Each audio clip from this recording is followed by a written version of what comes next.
நீ நல்லா சாப்பிட்டுருக்க, அதான் தம்பி நீ நல்லா சாப்பிட்டுருக்க புரியுதா? ஏன் சார் கால் பண்ணாங்க அவ்வளவுதான். எனக்கு சீட் இல்லைன்னா தான் பிரச்சனை. இப்போ சீட் இருக்குன்னு சொல்றாங்க. இது பதில் சொல்லுங்க, அவருக்கு கொடுங்க. உங்களுக்கு தப்பையே சொல்லாதீங்க, நிறைய சொல்லு, பயப்படாத. நிறைய சொல்லி நிறைய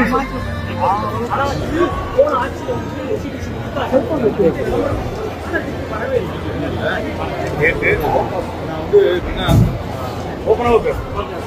நினைவுகள் இருக்க மனுவா இல்லை, சவால் போடு சவாலா நடவடிக்கை.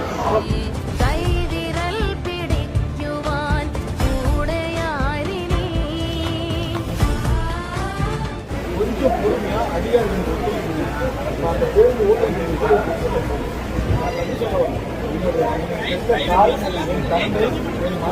யாரா இருந்தாலும் கொஞ்சம் வெயிட் பண்ணிட்டு போயாரு.